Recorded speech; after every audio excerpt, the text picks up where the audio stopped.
Hello everybody, how are you doing? Happy Sunday! Welcome back to another episode of Life's Your Bitch. I hope you are all doing well. Today we have the annual, as you can tell by the title, birthday episode. We're going to kind of split it up into two. We're going to talk about the feminine urge not to cry on your birthday. And then we are going to take a little bit of time, a little bit of selfish time, if you will, for me to talk to you all about kind of last year, but more importantly, not just like, oh, my year, but I, this morning, took myself on a nice long walk, sat by the quays in the sunshine. I'm not going to lie, my day's been up and down, up and down, up and down. It's 3 p.m. currently and I'm filming this. This was supposed to be like the first thing I did today.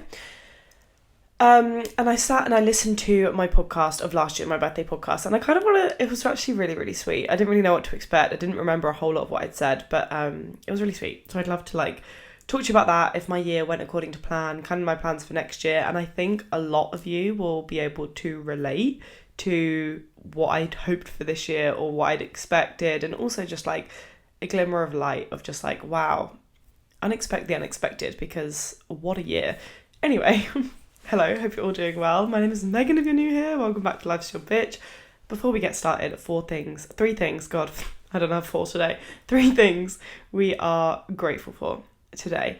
I actually just got some insane parcels through the door and I'm so grateful, and so it's just so sick that that's my life, and I feel like that is one I've never expressed like gratitude for before, but I'm so grateful for getting like fun little gifts.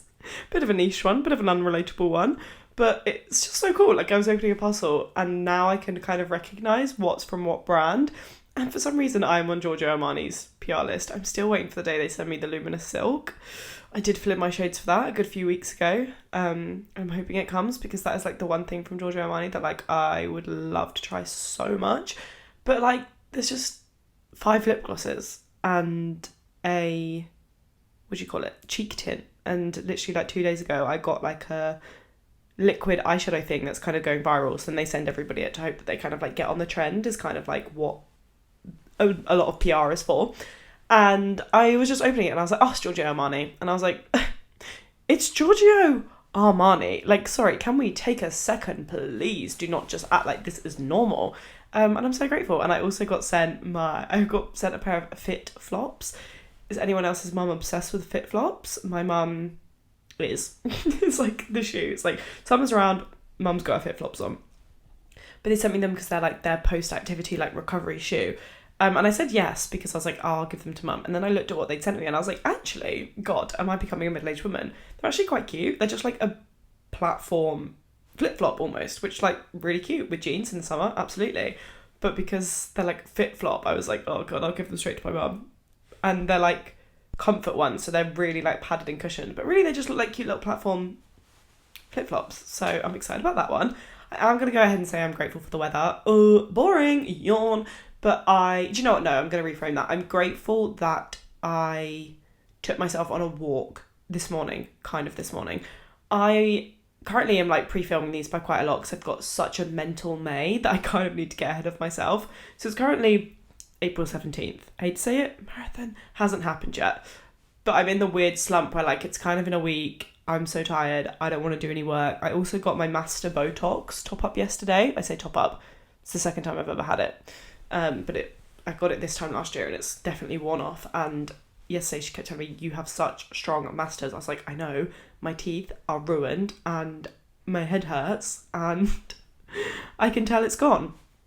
And you're not supposed to exercise for like 2 days. So I was kind of supposed to be doing my long run today, and then I felt a bit unmotivated because I didn't get out of the house and I was having a bad morning. And like today has just been me turning my day around again and again. So like 10:30, I was like, no, I know it's late in the day, but like I'm going to go late in the day, 10:30. I've got serious issues. I don't really, because that is late in the day. It's definitely not the morning anymore. I'm supposed to go on a morning walk. But I still did, and I'm grateful I did, because I got out and I got in the sun and I had a really lovely time listening to my podcast and I like reflected in the sun, and I'm really grateful that I kind of stopped myself in my tracks. I was like, no, I'm still going to go, because that is something I'm really trying to learn to do at the moment. Is like, is anyone else guilty of this? Obviously you guys probably go like before work though, so there's not really the room to do this, but like even on the weekend, or to be fair, even if it is before work, if I like wake up late or something, obviously then I still have like the privilege of being able to still go because I don't necessarily have anywhere to be. But same for you, if you wake up late and now you can't go to the gym, you just can't. I will make the excuse of like, oh, it's too late in the day now for me to take an hour for myself. I need to get started. AKA just an excuse not to go to the gym when I know full well I will pay for that hour like later on in the day because I'll procrastinate more, I'll scroll more, I won't get my work done, I won't be focused, I won't be concentrated, I won't feel really good about myself. So I will easily waste 3 times that amount of time during the day by procrastinating because I didn't put myself in a good headspace. And it's just so funny because something I'm really trying to learn is like, as soon as I start to be like, oh, I don't have time, it's like, no, you're just making an excuse. You have time, and you know full well by doing this walk and doing whatever, it's going to be great. Anyway, on the way back from the walk, I then like, my boiler's been broken for like 4 weeks. I've literally not had hot water for like 4 weeks, guys. It's actually been quite hilarious. Well, I have, but now I well and truly don't. So I was like, right, I need to get this fixed. And then someone's come around and they've like charged me 50 quid to even come out. And then they're quoting me like nearly 400 quid, literally to like change my thermostat. He was like, yeah, the work is £290 plus VAT. I was like, how long is it going to take you? He's like, an hour. And I was like, what? And I just don't know, like, is this city prices? Is this normal? I've not had to do this before. I don't think this is normal. I say down south is more expensive than up north, isn't it supposed to be? But like, my parents were like, this is ridiculous. So then I was like, I'm really sorry. Like, I don't want you to do it. But now I just feel like everybody else, I took the cheapest people. So now if I want anyone else to come out, I know it's even more expensive than they were. And I just feel like, I just thought it was going to be done by the end of the day. And I just feel a bit rocked and like, but I'm grateful I went out for my walk. I'm grateful I had some time to go out for my walk. I always feel a bit more like in control if I did something that I wanted to do in the morning. That's why I kind of felt like, I don't know why, but like when he left, I was just in like tears, which is so hilarious because it's just like, why? But when you live on your own and like I've been trying to like research people and like call people for like a week now, and I finally picked someone and got them in, and then like obviously their call out quote was probably the cheapest because then their prices are probably very expensive, but you've got them out, so that's all that matters. And most people are likely to be like, yeah, go for it. But what was I saying? I don't know, when you live alone and there's nobody else to kind of like pick up the pieces and like help you out and just be like, right, you carry on with your work, I'll call somebody else, or like we'll get it sorted together later on, or whatever it is, or just like even split the price with or anything. It just it's, if you don't live on your own, I feel like it sounds so petty and so ridiculous, but like it just gets really overwhelming, like having to do everything yourself all the time. And I was just like, fuck, I thought I'd fixed it, I thought I'd finally sorted it. I'm just annoyed at myself that like I have to go to bed again tonight without the boiler being fixed. No one to come, do you know what I mean? Just like, ugh. It's bank holiday weekend now. Anyway, I'm just grateful that I've been able to like, I don't think I would have been able to pick myself back up right now, even though that sounds so pathetic, but I was just in a bit of a foul mood to do this if I hadn't have done something for myself this morning and like put myself in that headspace and got excited to film this episode and stuff. So yeah, that's number 2. And number 3, what am I grateful for?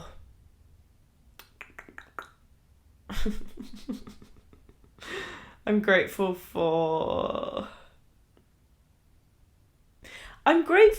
that with my job I get to reflect so much on my past self. That is a really good one because it's really, really true. I'm really grateful that I've just got all these, although sometimes cringe, although sometimes hard to watch, although sometimes I want to take them all down, I'm so grateful that like this morning I could just go back and I've got like a half an hour episode of what me this time last year was thinking about myself, thinking about my life, the goals I had, the mindset I was in, the people I was grateful for, the people I was around, and just like hearing how I was enjoying life in that moment is so fucking cool. And I'm so grateful. It's not just like, oh, how was I feeling last year? What kind of stuff did I want to do?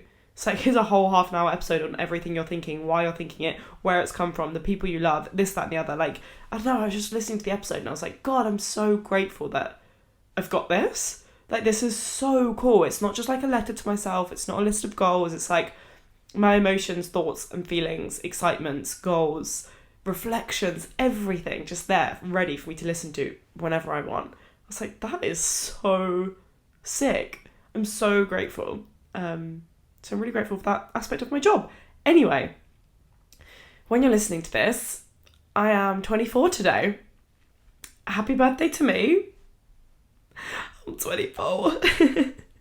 And I want to talk about the feminine urge to cry on your birthday, because why do so many of us do this, and what is that about? And like I said, we're going to reflect on kind of like last year's episode. But has anyone ever woken up on their birthday and just felt a bit off? Hopefully you know what I'm talking about. I don't actually feel like I experience this that much. I probably do, like, definitely a little bit. But like, I know I've got friends that, like, without fail, like, sob every year on their birthday. So I kind of wanted to just think about it. But like, I've definitely felt that, like, weird ache in your chest, or like a little bit of a pit in your stomach of just like the pressure to have the best day ever. The pressure to have loads of friends around you and like people to celebrate you, and you know, you really feel if like you're loved or not on that day, and it's all of a sudden it's just like, oh, your boyfriend didn't bring the flowers and your friends didn't come with the balloons, and like, oh, your best friend texted you at like 10 p.m, they forgot, or just like you're supposed to be doing birthday dinner and now suddenly everybody can't come, and it's just like, it's the day where I feel like everything feels so exaggerated, because it's like, it's my birthday, I should have all the people I love around me, and it just feels so, and like, I'm sure you do, and I'm sure, do you know what I mean, if someone's can't come or what, XYZ, I'm sure it's all valid, things that you wouldn't deep on another day, for some reason on your birthday, it's just like you're so hyper aware and like comparing to everybody else's, and then it's the fact you're another year older. What did you do last year? What are you going to do next year? And then boom, the birthday tears, they can hit. So let's get into it. Society, aging, womanhood. Because have you ever noticed what boys are crying on their birthday? It feels like the birthday tears hit women especially hard. You're supposed to feel celebrated and special, but instead you're kind of spiraling over the group chat, not pulling through yet, or your boyfriend, like I said, forgetting the flowers, or just the existential crisis dread of yet another year older, no closer to my goals, no more money in the savings, didn't do what I said I was going to, yawn, yawn, yawn. It's not about the day, it's about the pressure. Society tells us that birthdays equal joy, and that we should feel radiant and pampered and surrounded by friends and deeply loved and basically have our main character moment. But when the reality doesn't really match that fantasy, because in real life it rarely does, and overnight you have these random expectations for people that you've never had before. It's kind of like if anybody does races, like the night before the race when you're feeling fueled and you're feeling excited, all of a sudden your I don't have a time goal goes to I could probably hit a sub whatever, and then overnight you make these expectations that you've never had. It's like, oh, I'm not really a birthday person, but you're hoping someone somewhere might pull through, do a little surprise, do this, that and the other, and then they don't. We start to feel like maybe sometimes there's something wrong with us. Add in the emotional weight of reflecting of where you are and where you thought you'd be by now, and the looming anxiety of the aging in a world that's obsessed with youth, and it can be a lot. So the psychology behind the breakdown, if you will. Research shows that birthdays are actually an emotional, intense life event, especially for women, as they're often tied to identity, self-worth and social comparison. On your birthday, you're forced to pause and reflect on the where I thought I'd be, where I am, do I feel seen, loved, appreciated, why didn't they post me, why haven't they text me yet, why do I feel lonely when I'm surrounded by people even maybe. It's a perfect storm of expectation, reflection, and the internalized need to perform, joy, to look like we're having the best time of our lives, even when our hearts maybe feel a little bit heavy. The pressure to get the birthday post on Instagram and have a fun dump, like perfectly curated, casual, but wonderful, and all of your friends are there, and just again, the societal pressure to kind of like perform and have your birthday be what you think it should be, or what you've seen another girl's was, and oh, you really want that perfectly iced, gorgeous cake, and all of these things. But if we go a bit deeper, that's kind of where it gets a bit real, because we talk about the patriarchy, the aging, the fear of becoming less desirable. Maybe we're a bit young for this, but I still think it hits in some way. It's that we live in a culture that teaches women that they are their most valuable when they are young, when they are beautiful, when they are pleasing. And birthdays, they are a marker that we might be moving further away from that ideal. Even if you're only turning 24, like me, 27, 30, 40, 50. Society whispers that kind of time's ticking. Your career, your looks, your relationship status, your fertility, dare I say, your social life, everything kind of then has this ticking time bomb of like, where did you think you'd be at this age? I think for me, 24 feels a bit like, I mean, we'll talk about it in a minute. I do kind of feel like, to me, and the work and the mindset shift and everything I've had in the last year, 24 almost feels younger than 23. But also 24 is the first age where, when I was younger, I had an expectation for this age. It could not be more outdated if I tried.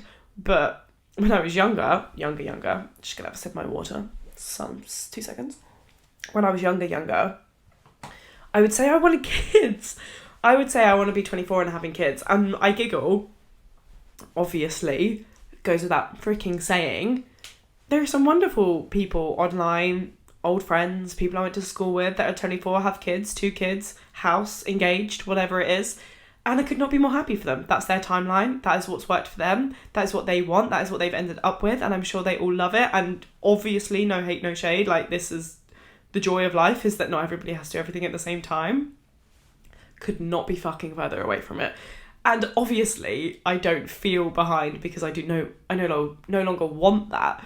But it's just like this funny marker in my head of like, when you were obviously none the wiser, but younger, you thought this was really old. This is the age that is stuck in my head. I can't believe I'm 24, actually. It's a bit of a mazza. It's actually a bit of a mazza because when I was younger, this was the age. This was the age that I said I was going to start having babies. And I think the age that to me felt old. 24. You'll be in a career, you'll be out of school, you'll be out of uni, you'll have been out of those things for so long. 24, you should definitely have a boyfriend, long-term boyfriend. I thought I'd be engaged with a kid, for fuck's sake. I mean, like I said, I'm grateful I'm not. Let's get that very straight and clear. I do not feel like I've let my younger self down. That is not the issue here. But it is that funny, like, marker of like, oh,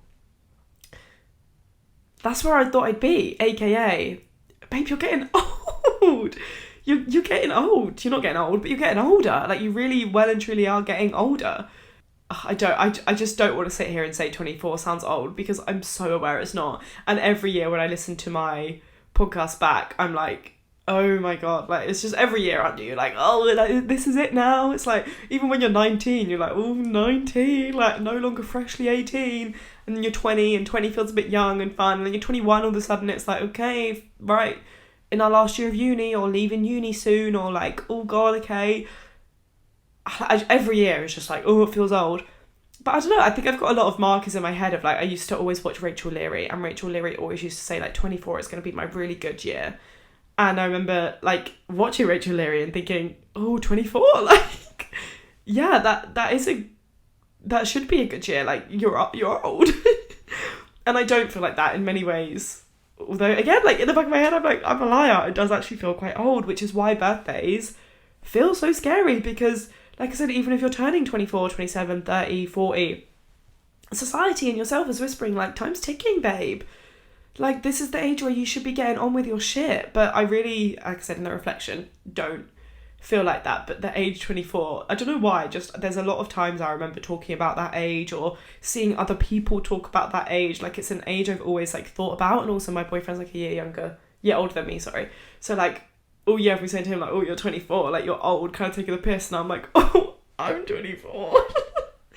Anyway, the patriarchy, fucking hell, it's all their fucking fault, conditions women to fear aging, to fear wrinkles, to fear not being chosen, to fear becoming invisible, to fear not being enough and not being where you thought you'd be, and to fear all of the horrible things that come along with women not being in their prime and their youth, if you will. You feel like your time's ticking and that, like, if you're going to get it sorted, you need to get it sorted now. So, of course, no doubt, birthdays hit pretty different. They can poke at these insecurities that you didn't even ask to carry. The kind you don't always know that are there until you're sitting on the floor in your new dress, crying over a text that didn't come, or a birthday card that could have been more heartfelt, or your best friend cancelling on you, or nobody throwing you a fucking surprise birthday party. And you had no idea you cared so much until the day came, and you've built up these random, even when we say we don't expect a lot, we kind of, I think, hope sometimes that people might pull through for us in ways we didn't expect. But here's the truth. you can listen to a couple of weeks ago's, you're not behind. And you're not any less worthy with every year passing. You are growing, you are evolving, you are learning more, and you are becoming you. Aging isn't the enemy.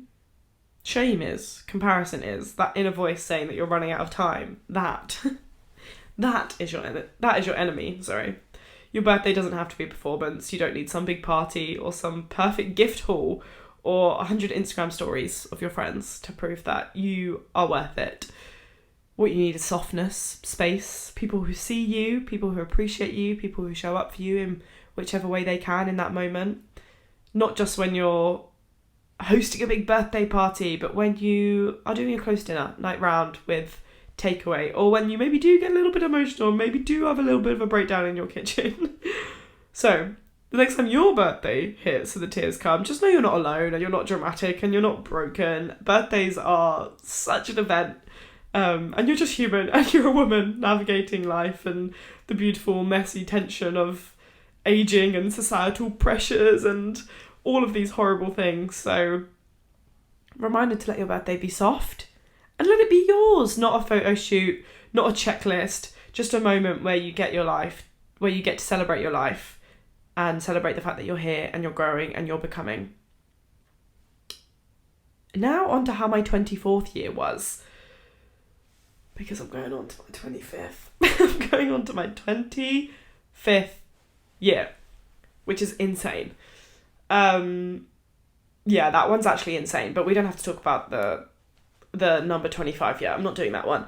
So I've got some random notes here of my 23rd birthday episode. I have not compiled them into the thoughts. I've literally just got like bullet points here to give you a vibe. The type of things I was saying was, I really want to be an interesting person. I want to have loads of hobbies, that I had itchy feet, and I want to spend some time away, that I might want to try freelancing. I just found out about this thing in Manchester called Altogether Otherwise, and it had really sparked like inspiration in me. Spoiler alert, I still haven't gone to anything they do. This one I really loved. Okay, I'm going to talk about things and talk about my reflection on them as we go. I was just like, the whole episode I was just yapping on about being creative, being more creative, trying new things, meeting new people, again, freelance, this, that and the other. But one that really kind of like hit me in the chest was, I said, and on my goals list I wrote down literally 4 goals after that episode. The whole consensus of the episode, rewind, was that I had absolutely no idea what the next year held, but I wasn't scared of that. I actually found it quite exciting, and I had an idea of what I'd want it to look like, but I had no idea where I'd be living, what I'd be doing. I didn't even know if I was going to drop all of this and not drop it, but go and get a full-time job. I was talking about doing freelance, and I didn't know where I'd live, what I would have done. I had absolutely no idea what the next year held for me. And it's titled I've Never Been So Lost. But I knew that I wanted to become an interesting person and get loads of hobbies, and I had itchy feet to do something new, to try somewhere new, to go somewhere, spend a lot of time somewhere, to freelance, and I'm like, what order do I want to do this in? I just want to talk about this one piece because I then wrote down on a list that I wanted to be okay with wasting time. And it made me so happy and quite not emotional, but it made me feel really proud of myself because, like I said, in the episode I was talking about how lost I felt, but not necessarily in a negative way. Just that I didn't know, and I was okay with that, and I was going to figure that out, and I wanted to try loads of new things, and that was okay. So I wrote down these few goals, but I never revisited them because they weren't really things I cared about. I was just trying to set some kind of goal. But something I kept coming back to was that a creative. At the end, I talk a lot about sitting at a laptop kind of mindset, that my job is not a 9-to-5 office job, and I need to stop pretending like it is. And I actually say at the end, I forced myself to be quote unquote more productive, aka just sat at a laptop, not even doing sweet FA, just as long as I'm sat at a laptop and I'm taking things quote unquote serious, it felt like I was doing that to make up for my lack of knowing what was going on, and was putting a lot of like my worth on it. And the whole vibe was just that I was taking life and my job way too seriously. I said that I wanted 23 to feel colourful and creative and messy and fun. I said that I don't want people to know what my next move is almost, and not in like a completely chaos way, but just in I was down to try anything and do anything, and would vowed to say that I said I have the world's coolest job, yet I kind of self-validate my own job by acting like I'm doing enough as long as I'm sat at a laptop at a desk, when that is literally not my job. And I said I want to be more playful and less serious and make the most out of it and do all these different things and yada, yada, yada, yada. But on this list of goals that I'd never revisited, I wrote, be okay wasting time. And I never revisited this. It's obviously just a feeling that has really lingered, but my last life coaching session that I've had to date, I think I've got one more in my block of 6, maybe 2. I know I have one more, but she said that she thinks I might have 2. So if she lets me have 2 more, then I will have 2 more. But, because I don't know if maybe she doesn't count the first one. I don't know why you wouldn't, but anyway. That was what my whole last life coaching session was about. Which is, like, so beautiful and, like, so full circle that in a time where I felt so lost and confused and unsure, all I really cared about was having more fun with life and stop beating myself up about like almost performing in this job in like this weird productive serious way that literally doesn't matter, by the way. Like, that's not what my job is. And in February I decided to get a life coach because I said that I want to be more creative. I want to be okay with quote unquote wasting time. Like, so many therapists and this life coach have always told me off for saying wasting time, because it's just not true. That's not what I'm doing. I'm working, I'm being creative, I'm allowing space and creating space for cool ideas and all these things. And the other day I spent 4 hours editing a reel after this life coaching. But I don't know, like, that one really hit me in the chest, that I wrote down, be okay with wasting time, because that like concept and that phrase is something that I'm talking about so much at the moment. Is literally what my last life coaching session was. So that made me feel really like, I think she'd be really happy actually with how my year went. Some more things I said. I was talking a lot about just like doing more stuff and meeting more people, and was talking about making opportunity and saying yes to a lot of opportunity. I was talking a lot about personal style and like really trying to find me and being me, capturing more.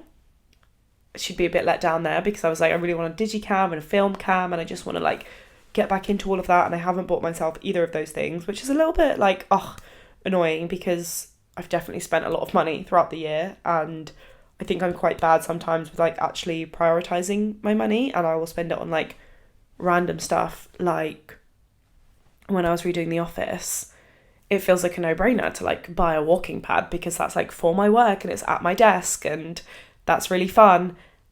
And it just felt like something I could justify for like 100 quid. But it's like, I could have bought myself a sick digicam or a camcorder or a film camera.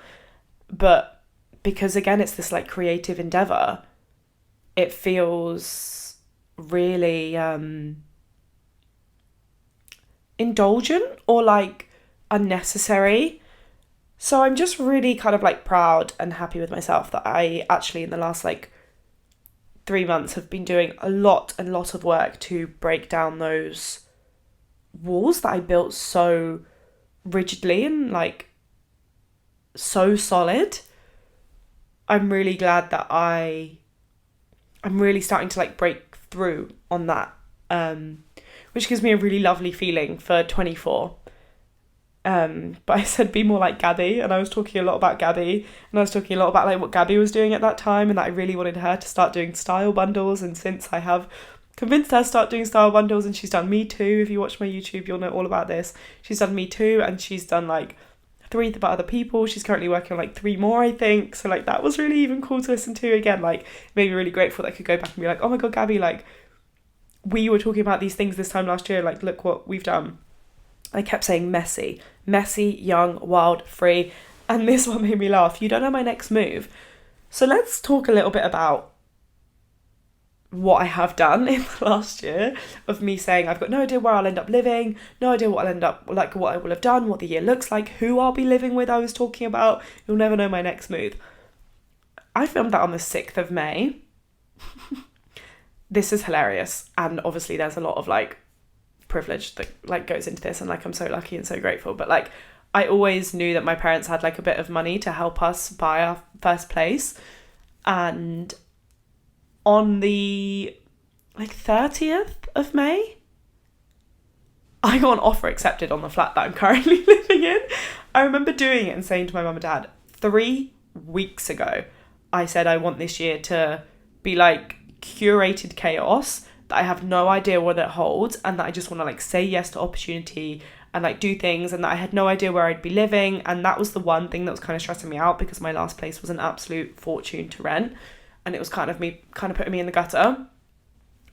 And 3 weeks later, I had an offer accepted on this flat, and I was like, wow, this has really set the tone for this year then, hasn't it? And then I got a job. I got I got like a part-time job. It could have been freelance, but I just said I'd rather be in a contract. I did then leave. I only spent 2 months there, but I did it nonetheless. Like I said, I made opportunity. I had this idea that I really wanted to like work for someone and like work on socials and have something part-time. And although I was wrong, and I'm fine with being wrong, and I tried it, and like I wasn't wrong, I tried it and I didn't like it, and that's fine. I wanted to know if it was something I would enjoy. I didn't. And then my best friend moved in, which was not in the plan and wasn't in the plan anyway. I just really squeaked at you. I need some water. Spilling water down myself. Yeah, like it's chaos. I put an offer in this flat. I then got a part-time job. I then moved in. Molly moved in. Molly moved out. I quit the job. And then this year started, and I started life coaching to kind of like work on all the other things that, when that kind of all chaos calmed down, I didn't like that job and stuff. I was like, okay, well, there's still some kind of barrier here. I need to figure this all out. And I just feel like, actually, even though no huge milestones were crossed, obviously buying a flat is a huge one, and I have got like a lot of my own money in it, as well as my lovely parents. I don't know why it doesn't feel like, because it wasn't like planned. It wasn't something I was actively saving for. I just had like an emergency pot, and then like had a quite good few paychecks in summer, and I'm actually still paying off part of my deposit on this house. Long story. So I don't know, it doesn't feel like oh my God, like I did it, because it wasn't something I always knew I'd kind of have help, and it wasn't something I was actively working towards. I just ended up spending my emergency pot on it, and then paychecks from that summer, and like I said, I'm still paying some of it off. So like although it's a huge milestone, I'm so grateful, I'm so proud, and like it's really amazing, and I love my flat so much. It doesn't feel like oh my God, like, I don't know, that probably sounds ridiculous, and I should probably stop saying that, but like, I don't know, maybe you get what I mean. Although no huge milestones were done, and I didn't spend a lot of time away and all of these things, I did move, and I was talking in that video about how like I had some opportunities coming up with freelance stuff, and I did them. I did like 2 different freelance jobs, hated them both. But again, like tried them, did them, took a part-time job, tried it. It was actually quite all right, but yeah, left that as well. And yeah, and then moved, and then got life coaching, and I think along the way I have done a lot of work on like creativity, and like I spoke at Google, and I did 2 retreats, and I did a holiday for people to come, and I did events like nearly every single month, and like it was an insane year for me, really, actually, on reflection, which is really lovely. And again, like why I'm so grateful on having that podcast to be like, wow, that they are the things that I was thinking and feeling, and I couldn't recommend it more, to like let yourself talk and like vent. If you do like writing, write, but I find that when you speak, you then go down these little avenues that you maybe wouldn't bother doing if you were pen to papering. If you were just speaking out loud, you might then add in a funny little ad-lib story, because you know it's like less actual effort than like writing for pages and pages. And I think when you're writing for me anyway, I keep it quite like formal, and you kind of want it to make sense, but when you're speaking you're just way more likely to like go off on different tangents and then come back and whatever.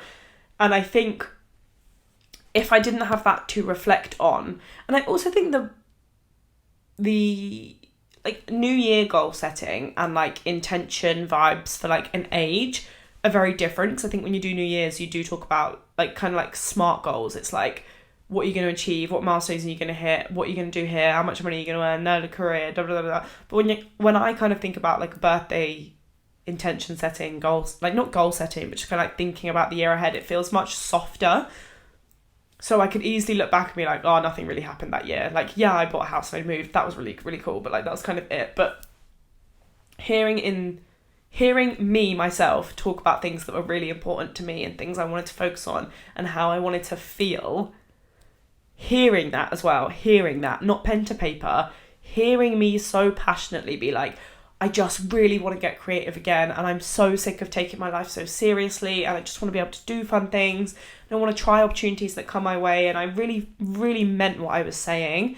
And then to look back and be like, I actually have, and I've actually taken steps towards that. Please, your next birthday, or even right now, just like talk about things that are really important to you, and like what you would like to look like, what you'd like your life to look like and feel like in the next year. It's so surreal to listen to, because on paper I would have gone, I've not done much this year, but like hearing me say, be okay wasting time. And that was literally the topic that I brought to my last life coaching session. It's like, she would actually be really glad. Like, no, I didn't go on a completely solo trip. I always end up doing some kind of solo trip.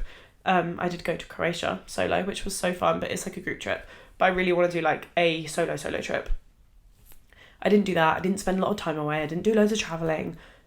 But I definitely I like put the building blocks there to getting my creative life back. I tried a lot of things. I think there was definitely a point where nobody knew my next move. I did Vlogmas, which is so cool. But yeah, he said, more playful, less serious, make the most out of it, do different things. Oh my God, again, this hit me like a fucking ton of bricks. I said, I want to be the type of person that goes dancing on a Tuesday and pole dancing on a Thursday, and I go to a run club on the weekend, and I've got creative hobbies in the middle of it. That is literally my life. Like when she said dance on a Tuesday and pole dance on a Thursday, my dance class is on a Tuesday and the pole dancing class I go to is on a Wednesday. Although I've not been pole dancing in my marathon training because I have like a hip injury, and it gets flared up in pole dancing, and running. So they were not holding hands very well, and the marathon was my priority. But as soon as the marathon's over, I'm going to go back to that. But like, I just was talking about how I really want to be an interesting person with like a lot of hobbies, and like, I don't know, I feel like when she said dance on a Tuesday, my like heart skipped a beat. I was like, that is so weird, because I didn't know the dance class I was going to. I hadn't found it, I hadn't seen it. And I started going to dance on a Tuesday. And that's what I mean, like, talking it and being able to hear yourself say those things, it's like, no, that like you can belittle it and be like, oh, I just went to a dance class and I started dancing again. But like, no, like this time last year, like you wanted to be the type of person that did that. Like that is so cool. Don't downplay that. That's really cool. So yeah, I don't know. I just feel really like, I just feel like I really did it, which is so fun. And even like junk journaling, like in the beginning of this year, and it's still a decent amount of time. It's like 4 months I've been doing something like that. Just I was talking so much about how I just want to be like more actively creative and like doing different things, and it's like I really have put the building blocks there, and like have really smashed down a lot of old building blocks that I'd built about like why I couldn't. And like a small insight, if anybody like kind of wants an episode on this, I would love to maybe do one. Me and my life coach, again in this same session, we're talking a lot about where my beliefs of that come from. And I grew up, like, to me it was a flex that I knew how to work a mark scheme. Being dyslexic, I think it was kind of the only way I was going to be good academically, was I learned. And like being dyslexic, you can like, dyslexic is technically neurodivergent, and I'm not self-diagnosing myself here by any means, but then you're quite, you're more likely to be like diverse in other senses, and I definitely do have traits of other things, and my brain works quite logically like that, of like, oh, if you do this, that and this, that will happen.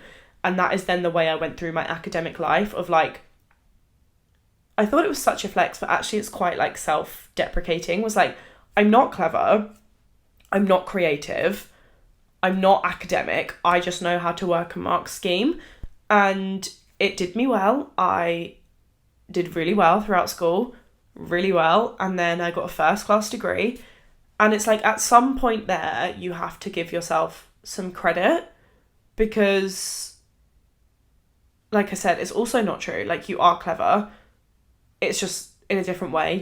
You're so clever. You completely problem solved to making the academic system work for you. That's fucking clever. Like, some people aren't going to be able to do that. But the one that really hurt was that I really took on this role of, I'm not creative, I know how to work a mark scheme.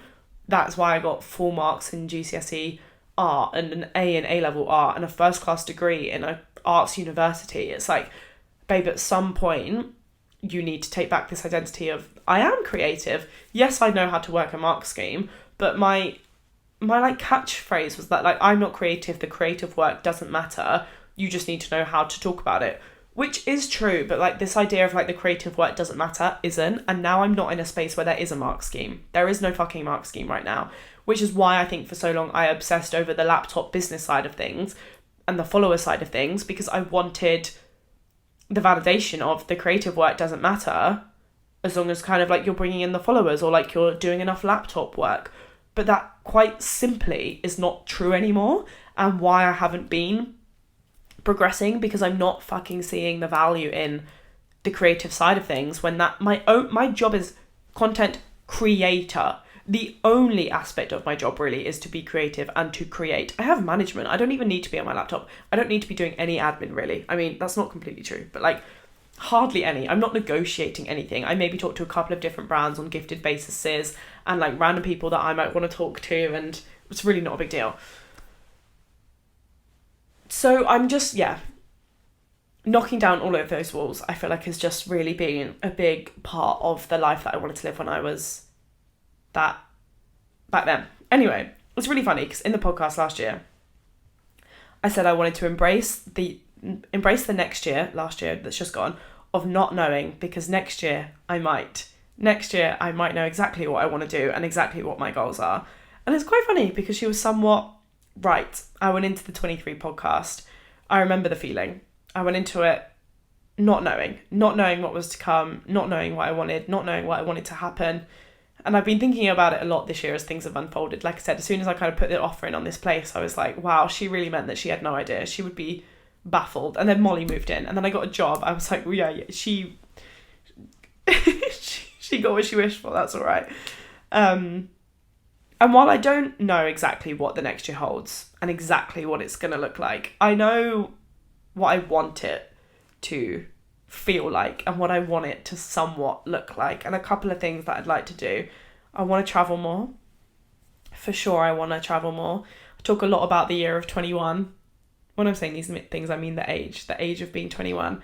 And I always say it was the best year of my life. And it's because I had like the perfect level of like external validation and fun. Like finished my degree, I got a first class degree, and obviously like 21 was made up of a lot of big life moments. You know, everybody says you can't wait for the graduating, the wedding, the this, the that. 21 for me had a lot of those moments. So it is on paper, I guess, kind of like the best and most impressive year, because I graduated and I got a first class degree and I handed in on my 21st birthday. So like uni came to a whole entire close in that year, and it did really well. And then I went traveling for like three and a half months, and then I came back and I moved to Manchester straight away, and then I started my Manchester life. Like, it was just a whirlwind. It was insane. And a lot of it though does have that weight on the traveling, because obviously it's incredible, and you know, I might never get 3.5 months again where I can travel. Maybe I will. I don't know what the future holds, but it is such an important thing to me, and I've realised that recently, and it is something that I want to make the time for and prioritise. And obviously you need a lot of money, and I've got a lot of things I have to pay for. Fucking boiler again. But I do want to travel more this year. And I've already got like different trips lined up, holidays kind of, but still I've got like a lot of trips lined up that I'm really excited for. And I definitely, we can talk about goals in a minute, but anyway, I want to get my life coaching course. And this is where I said, it's really funny because although every year, of course, every year you turn, sounds old, something about 24 feels younger than 23. And I think it's all the work I've done and all the realizations I've had over the last year and how I've really let myself, I've broke down a lot of barriers I think that I built for myself. So my mindset feels fresh and it feels young, and I feel the most like excited and kind of like evolved I have in a very long time. So I think I just feel ready for new things, which makes me feel young. And I want 24 to be my selfish year. Maybe controversial because I'm in a long-term relationship. But if you do follow me on Instagram or you watch my YouTube, it's something I've been talking about recently for the last few months. For the last while, if I'm completely honest, again, I feel like I kind of want to do an episode on like long-term relationships, I'm not sure. I've been really wrapped up in what life looks like for us next. Everybody around me in Manchester lives with their boyfriend and one person doesn't, and they've got plans to in the next year. They're just waiting for like people to finish jobs and stuff. And personally, in our relationship, we've had a lot of conversations, but something that we've spoke about a lot is that, from my end really, because it's not something that kind of like comes naturally to me, is that as much as we love each other, and of course we do, you'd hope we do, we are actually really young. And this was harder for me because I think you're just more likely to follow and think you should follow what has been set out before you. My parents literally got married when they were 22. My brothers have lived with their girlfriends since they were like, 24, they moved in. I think like both of them really were 24.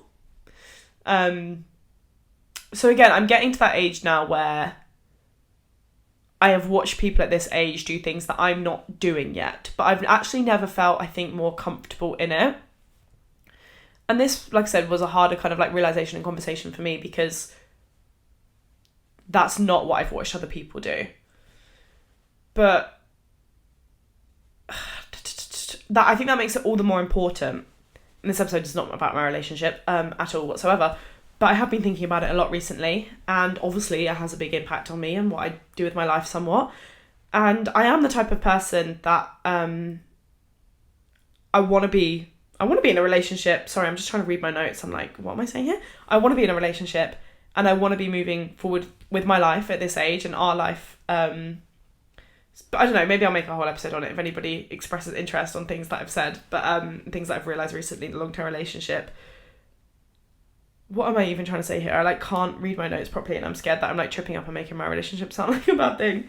But I basically realised that like I'm 24 and I'm really, really young, and the next step in our like relationship doesn't look like it's us together. And I feel like I'm saying that this is a bad thing, but like my boyfriend might be moving and I'm really, really happy for him and I really want him to do what he's doing now because we're young, and if he doesn't do this now then he won't get the chance, and I know it's something that's really important to him. And then when I was saying those things I was like, and I want that for me actually, like I really want that for me, like while you go and do this year maybe more, I want to do that. Like I want to have equally that year. And we've kind of like had like a bit of a conversation to be like, okay, maybe the next year then does look a bit more selfish for us both, but it's also made me like feel a bit more like secure in my relationship because I do have quite anxious attachment style. Now I'm really getting into it, but like that let go of like, okay, like we're both on the same page, we're both going to be a bit more selfish. If I want to go and travel for 4 weeks at a time or something, like I'm not gonna wait for you right now because it's also not something he wants to do right now, but like we do want the same things in a few years and we do love each other so much. So like I don't know, I feel like 23 I was taking myself really seriously and I like wanted to move in with my boyfriend and I wanted to do what everybody else was doing and I just wanted to get on with my life because I didn't know what life held, and I just kind of wanted, I was saying all these things but I didn't really truly kind of mean it. But I feel like now I truly mean it, that like I really want to make the most out of things and I really want to have a year like 21 where I finish it. I think that year was fucking sick and I did what I said I was going to do and I didn't really let anyone get in my way. Like I'm a fucking lover girl, like goes without saying, like I'm a lover girl. I'm aware you have to compromise and where you have to do these things. I literally I'm obsessed with my boyfriend. I don't mean those things, right? I'm not saying that, like, fuck your relationship. No, come on, you guys know me. It goes without saying. We all know and love that boy. But I don't want to let that stop me. And I don't know, I've just had, like, so many realizations recently on, like, relationships that, like, I always used to grow up thinking that, like, I want to make all my memories at this kind of age with my boyfriend, so that when we're older, we're like, oh yeah, like, mummy and daddy did this and blah, blah, blah, and, like, we had, because, like, my parents, when they tell us about stories and holidays and whatever, it's always them, and they did all these things together, and they got married young, and they had this really lovely life before us, and, like, so, and I'm like, wow, but then I'm also like, how fun to grow up with your kids and be like, yeah, and we were 24 and we went on separate, like, holidays, and I went away with the girls and we had so much fun, and, like, also to teach your kids that there's so, not that my parents didn't, but that there's so much, because I really truly do believe there is, the more I get older and the more I, like, fall in love with my female friendships even more and more, is, like, the value of, like, the 4 weeks in Bali with my friends was, like, unforgettable. I'll speak about it forever. I'll tell my kids that, and I'm like, oh yeah, all the memories I form from now on don't have to be with him. Not relevant to 24, but it also is, because it's something I'm thinking about a lot, and I feel like I said, to me this was the age where if you had a relationship, it's where things get more serious, but I think I've actually never felt younger. And, like, I want to put myself first and have fun with my friends and not tie these young years to a relationship or a man, because, like, as much as I love him, of course, I don't think that is the type of person I want to be at this age, and I do truly believe that if you think you're going to be with someone forever, like, what is the rush? And I'm just, like, unlearning these funny feelings that I had. Anyway, some random goals that I've wrote down to kind of, like, give you the vibe for the idea. I do want to spend 4 weeks away at some point. I keep saying... Actually, shall I say what I want to do? No. I'm going to keep it a secret. I keep saying somewhere at some point of this next year of my life. I don't know if it's going to end up happening, because I actually do have a lot of shit to pay for before then. But I definitely want to spend a prolonged period of time away by myself, or, like, maybe with a friend or something, but, like, 4 weeks away. I won't be mad if it ends up being, like, 3 or, like, 2, like, I don't know. No, I would love to do, like, 4 weeks away somewhere. Travel more. Even just, like, solo, like, yeah. Which obviously, again, requires a lot of money, but I do want to push things on the business side of things this year. I want to feel, I've put here, feel really fulfilled, independent, love and appreciate my own life as it is. Like, just feel like my life is so full of light and love with me, and, like, feel like I have a life to kind of, like, bring to the table again, because I know, oh god, this is really deep, I know I do, and I love my life, and I think I'm great, and I think I have a lot to show for myself, and I think I bring a fucking lot to the table, and I think I'm a really cool person. And I seen this quote on Pinterest that I love that was like, don't strive to be well known, strive to be worth knowing. And I love that. And I do think I'm worth knowing. I do think I have a lot to give, and I'm very, I don't know, sorry to do my own job bit, but again, it kind of just comes hand in hand with having an anxious attachment style, that you kind of just, like, forget about your own life. But I just want to feel really like, yeah, no, I'm sick, and, like, everybody is really lucky to have someone as cool and interesting as me in their life. And I want to get a life coaching course under my belt. I think I'm going to start it in, like, September. Again, then hopefully I can make a bit of income that way, and yeah, stay true to me, spend more time creating, do something solo and fun, like, once a month. I kept saying in my last year's podcast of, like, my job is fun, like, I want to get up and go on a train and go somewhere and do something fun and work from somewhere else for the whole day. And, like, here I've put, like, go to York, like, bring my laptop, go to York, spend the morning in the art gallery, get lunch, work in a cafe, and then come home. Like, what? That's so fun. Like, I want to take advantage of, like, my job and, like, just being able to do more fun things all the time. I feel like 24 is going to be the year of not huge major milestones as such. Hopefully I would love a few in there. I have put hit 75k on Instagram. I'm going to say it out loud. I would love to. I would love some fun milestones this year. I really would.